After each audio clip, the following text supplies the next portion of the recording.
네, 여러분 안녕하세요. 빅로컬 빅펄스의 박한우 교수입니다. 오늘은 지난번에 올렸던 동영상 대구요 선수 부족 심판 간중 만화라고 하는 홍일학 부시장의 인터뷰에서 계속 이어서 제가 한번 이야기를 해보려고 합니다. 지난번 동영상이 주변에서 반응이 좋아가지고 이어서 대구에 대한 이야기를 조금 더 한번 해보도록 하겠습니다. 네, 이번에는 대구에서 유일하게 온라인 상에서의 진보 언론을 자칭하고 있는 유스민이라고 하는 신문사, 소규모 영세신문사의 기사를 한번 찾아봤어요. 제가 유스민에 주목하는 이유는 유스민이 경북대학교 졸업생들이 몇 명이 모여서 의기투합해서 만들었는 그러한 언론이고 아주 소규모 언론이지만은 나름대로 언론으로서의 색깔과 언론으로부터의 정체성을 가지기 위해서 많이 노력하면서 대구의 주류 언론사와는 조금 다른 행보를 보이고 있다는 주변의 평가가 많습니다. 그래서 유스민에서는 홍일학 부시장에 대해서 어떻게 시작하고 있는지 한번 찾아보니까 정말 처음 헤드라인부터 아주 재밌는 헤드라인을 해놨어요. 룬샷이라고 얘기를 하고 있는데요. 룬샷이라고 하는 것은 여기 나와 있듯이 거칠게 해석하면 미층강의 발상이다 이렇게 나와 있죠. 사실 이 룬샷이라고 하는 이 룬이라고 알려지게 된 것은 구글이라고 하는 세계적인 회사에서 우리 인터넷을 사용하는 사람들이 전 세계에서 정말 대다수가 인터넷을 사용하고 있는 것 같지만은 실제 그렇지 않거든요. 인터넷을 사용하는 사람들은 도시에 살고 있는 사람들로 많이 한정되어 있고 정말 산간 오지라든가 혹은 북극 혹은 남극 그렇죠? 에베레스트 이런 데 인터넷이 잘 안 되죠. 그래서 구글에서 미치광이 프로젝트다라고 하는 이름에서 룬 프로젝트라는 것을 시작을 했습니다. 구글에서는 이 룬 프로젝트를 통해서 바다 위에다가 혹은 에베레스트 위에다가 그렇죠. 뭘 띄우느냐 하면 우리가 하는 볼륨 있지 않습니까? 열기구를 띄워서 인터넷을 사용할 수 있는 그러한 주파수를 만들겠다. 인터넷을 사용할 수 있는 네트워크 밴드위드를 만들겠다 해서 구글을 해서 이 룬샷이라고 하는 룬이라고 하는 것이 많이 알려졌는데요. 여기에서 인터뷰를 보면 이런 얘기를 하고 있습니다. 지금 홍일학 경제부시장이 룬샷과 같은 프로젝트를 하고 있다. 그래서 하던 대로가 아닌 다른 방법, 다시 말해서 미치광이적인 방법을 고민하고 있다라고 이런 이야기를 이제 하면서 시작을 하고 있는데요. 하던 대로 아닌 다른 방법이라고 하는 측면에서 우리 대구에서의 가장 필요한 것은 하나는 정규직을 많이 확대하는 것이죠. 저도 대학에 있으면서 우리 학생들이 취업을 하는데 정말 어려움을 많이 겪고 있습니다. 왜냐하면 대구에서 마땅히 취업할 곳이 없기 때문이죠.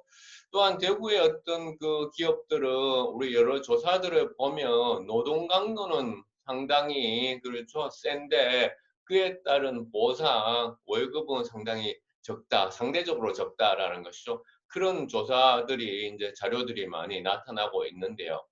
그 가운데 하나의 방법은 무엇일까라고 생각한다면 그렇게 정규직을 확대하기 위해서는 대구에 상장 기업들이 많아져야 됩니다. 그래서 제가 구글 검색 엔진에서 대구 경북 상장 기업이라고 한번 쳐보니까 이런 기사가 나와 있네요. 대구 경북 상장 기업 시총 1년 새 10조 원이나 늘었다. 아주 반가운 소식이에요. 역시 이 상장 기업이 늘게 되면 투명성과 개방성이 확보되기 때문에 어떤 정규직 채용이 상대적으로 늘 수 있는 가능성이 많고 이러한 상장 기업이 많아지면 우리 지역에 있는 학생들이 졸업을 하고 나서 이 대구에 머물 수 있는 길이 많아지죠. 왜냐하면 취업을 했으니까. 상위 10개사를 보면 포스코 케미칼, 한국가스공사, 명신산업, 하나시스템, DGB 금융지주, SL, 한전기술, 남선 해서 또 최근에는 치킨인 그렇죠. 교촌 FN도 대구에서 출발을 했는데 상장을 하게 되는 그런 이제 케이스도 있었습니다. 그런데 제가 이제 이것을 가만히 보다 보니 한 가지에 좀 아쉬운 면이 있었어요. 그 아쉬운 면이 무엇일까라고 생각을 해보니 제가 사실은 언론 정보학과지만은 그러니까 미디어라든가 그렇죠 콘텐츠라든가 혹은 그래서 미디어와 콘텐츠와 연결이 되는 IT 정보통신 기술이라고 얘기하죠. IT 그다음에 소프트웨어 그다음에 빅데이터 인공지능 이런 쪽을 관해서 어떤 사회과학적 시각을 가르치고 있는 혹은 연구하고 있는 가르치고 연구하는 그런 그 분야인데요. 우리 내부에 IT 소프트웨어 클러스터라고 해서 수성 IC 나오는데 보면 알파시티 혹은 스마트시티 혹은 그런 이름으로 우리가 일종의 밸리를 형성하고 있습니다. 그렇죠. 일종의 클러스터, 집적 단지를 형성을 하고 있죠. 최근에는 이제 뭐 거기에 원래 들어오기로 예정했던 롯데 쇼핑, 그쪽 롯데 백화점이 롯데 쇼핑이 계속 들어오느냐 혹은 들어오지 않느냐에 따라서 또한 이슈가 계속되고 있는 지역이죠. 바로 그 지역이 바로 대구의 IT 소프트웨어 클러스터 집적 단지인데요. 여기에 대구에 사실은 IT 소프트웨어 기업이 수도권을 제외하고 비수도권에서는 대구가 IT 소프트웨어가 가장 강한 지역, 다시 말해서 IT 소프트웨어가 기업이 가장 많은 지역으로 알려져 있습니다. 그렇다면 이러한 대구에서의 어떤 IT 소프트웨어가 앞서 말씀드린 것처럼 정규직 채용을 좀 더 확대하고 또한 IT 소프트웨어 기업이 그 성과를 지역으로 환원하기 위해서는 상장 기업들이 생겨나야 되는데요. 이러한 상장 기업이 지금 IT 소프트웨어 분야에 없습니다. 근데 최근에 보면 이 바이브 컴퍼니라고 여러분들 아마 처음 들어보는 것 같은데요. 이 바이브 컴퍼니라는 회사가 이제 어, 상장을 했는데 이 바이브 컴퍼니 인공지능 빅데이터 전문 기업인데요. 이 기업을 처음 들어봤는 것 같지만은 사실 알고 보면 여러분들이 언론이라든가 뉴스에서 많이 본 기업입니다. 어떤 기업이었냐면 다음 커뮤니케이션, 그렇죠? 다음 네이버와 같이 했던 다음 포털, 현재는 카카오로 이름이 바뀌었죠. 이 다음 커뮤니케이션의 사내 벤처 기업으로 시작했던 이 2000년도 다음 소프트라는 그런 회사입니다. 이 다음 소프트라고 하는 회사에서 빅데이터 분석을 통해 가지고 여러 가지 뉴스에 출연을 했었죠. 이 다음 소프트라는 회사가 이름을 바이브 컴퍼니로 바꾸고 바로 그렇죠. 이번 여름에 이번이 아니죠. 이제 2020년도 여름에 이렇게 상장을 이제 하게 된 거죠. 2020년도 이제 10월 달에 이제 상장을 했네요. 여름 좀 지나서 가을에 했는데요. 상장 직후 공모가 28,000원에 이제 했고 높은 4만 원대 시초가를 형성하기도 하고 그래서 이러한 그 인공지능 빅데이터 기업으로서 스피노프한 회사이죠. 스피노프한 바이브 컴퍼니가 이렇게 상장을 했습니다. 이것을 보면 우리 대구가 비수도권에서 IT 소프트웨어, 인공지능 빅데이터 클러스터를 가지고 있는 그 다음에 더 나아가서는 블록체인까지 이어지는 그러한 우리 비수도권의 정보통신 이런 쪽에서의 가장 강한 지역인데 상장기업이 없는 것은 말이 안 되는 것이죠. 상장기업을 만들어내서 우리가 이 지역에서의 어떤 고용을 창출하고 또한 지역의 청년들이 지역을 벗어나지 않고 계속 여기에서 근무하면서 또한 여기에서 정착할 수 있도록 도와주는 것이야말로 정말로 미추강이 프로젝트인 것처럼 들릴지라도 한번 해봐야 되지 않을까라는 생각을 또 합니다. 저는 뭐 연구자의 관점을 유지해야 된다는 그러한 제 그 유튜브의 모토에서 그러면 또 이것을 어떻게 바라볼 것인가라고 하다가 어제 집 근처에 도서관에 가니까 이 책이 나와 있더라고요. 해러웨이 공산의 자유라고 하는 책인데요. 이 공산의 자유 이게 상당히 이제 발음이 어려운 것 같은데요. 이 공산의 자유가 무엇을 이야기하는지 잠깐 이제 보겠습니다. 해러웨이 공산의 자유라고 하는 책을 번역한 분은 최유미 작가인데요. 이분이 또 경력이 아주 특이하더라고요. 카이스트 화학과에서 그러니까 통계물리학으로 박사학위를 받아가지고 IT 회사에서 소프트웨어 개발로 그러니까 20년 정도 일한 것 같습니다. 자, 우리는 대구가 비수도권에서 IT 소프트웨어의 가장 그렇죠 활성화된 지역이라 여기했는데 이런 분이 바로 보면 카이스트에서 박사를 받고 소프트웨어 개발 20년을 했어요. 그래서 이 최유미 작가가 자기가 이 책을 쓰게 된 배경에 보면 이런 이야기 납니다. 자기는 박사학위까지 받고 아주 이론적으로 뭐 잘 무장되어 있다고 생각을 하고 IT 개발의 업무 또한 설계가 우선이고 그 다음에 이 설계에 따라서 우리가 꼼꼼하게 하는 것이 중요하다라고 생각을 했는데요. 실제 현장에 가니까 설계대로 처음 IT 그렇죠 이 소프트웨어를 코딩을 하고 나서도 현장하고 맞지 않으면 수시로 그러한 코딩을 바꿔달라는 요구들이 많았다라고 합니다. 처음에는 이것을 상당히 부정적으로 생각했는데요. 다시 한 번 더 자기 자신이 생각해 보니 소프트웨어 코딩이라고 하는 것도 이 기술이라고 하는 것도 결국은 현장과 같이 호흡하지 않으면 소용이 없는 것이기 때문에 이 공산이라고 하는 것을 한자인데요. 다시 얘기해서 함께 살기로 이제 번역을 할 수 있는데 함께 살기라고 하는 이 공산의 의미를 자기는 이런 소프트웨어 개발 작업을 하면서 배웠다라고 이야기하고 있습니다. 그래서 대구가 정말 함께 살기 하는 그런 측면에서 우리가 IT 소프트웨어를 또한 이제 활성화시켜야 되는 것이고요. 그렇죠? 그래서 이 책의 서문에 보면 이런 이야기들이 나옵니다. 생명에 대한 전통적인 접근법은 개체성을 중심에 둔다. 사회에 대한 전통적 접근법은 개인을 중심에 둔다. 개체 개인이란 더 이상 분할할 수 없는 것이다.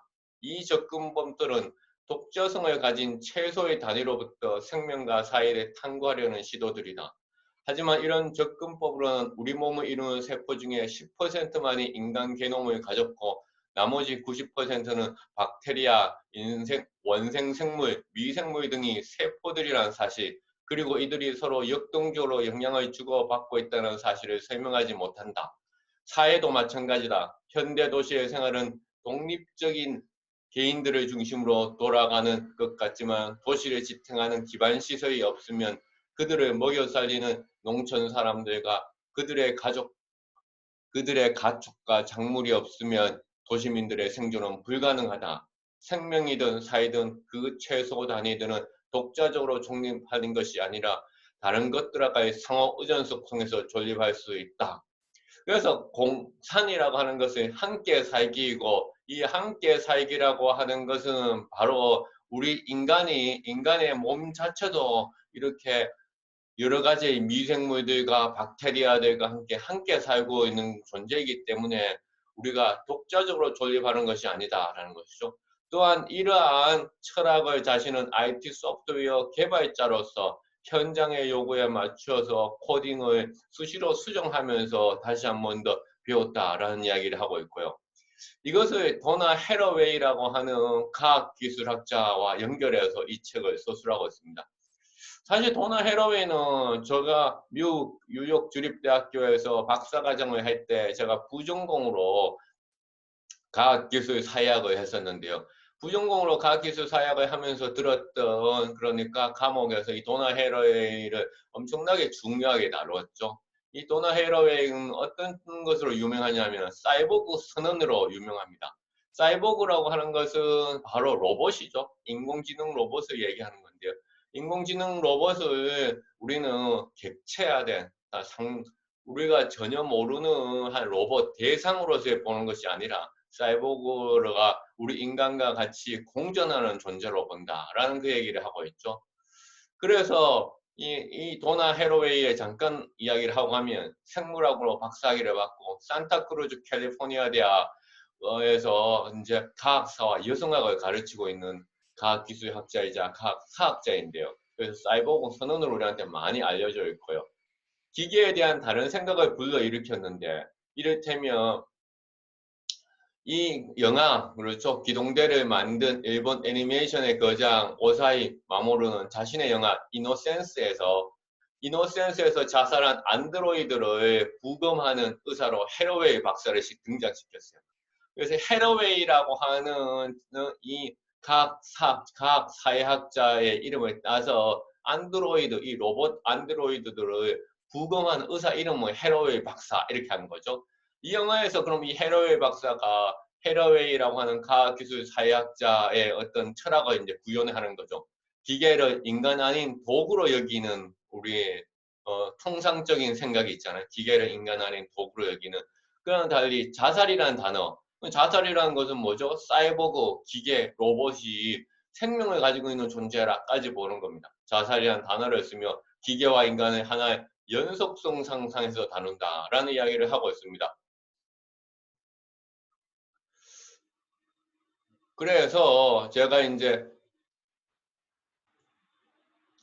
그래서 제가 처음에 룬 프로젝트, 그렇죠?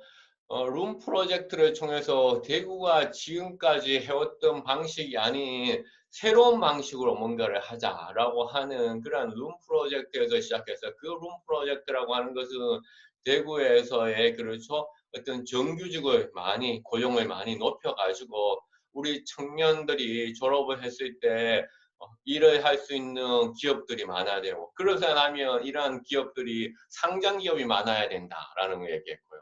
또한 이 상장 기업이 우리가 대구에서 부족한 것은 대구의 강한 IT, 소프트웨어, 빅데이터, 인공지능, 블록체인 이런 테크놀로지 기업들 가운데, 기술 기업들 가운데 상장 기업을 우리가 만들어내야 되고, 최근에는 다음 커뮤니케이션이라고 하는 포털 회사에서 스피노프한 분사했는 다음 소프트라는 회사가 바이브 컴퍼니라는 이름으로 또한 상장을 해서 아주 크게 성공을 하고 있다.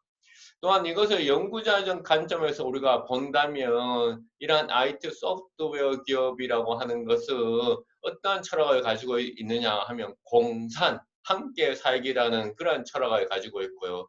이런 함께 살기라는 철학은 우리 과학기술 사회학자인 도나 헤러웨이가 얘기했던 사이보그 선언이라고 얘기했던, 주장했던 이러한 기계와 로봇과 인간이 공존하는 그런 세상을 이야기하는 거고, 대구가 IT 소프트웨어, 데이터, 그렇죠, 인공지능, 블록체인의 그러한 도시라면 이런 함께 살기를 실현해야 된다라는 측면에서 제가 오늘 빅 로컬 빅 펄스를 한번 만들어 봤습니다. 예, 감사합니다. 박한우 교수였습니다.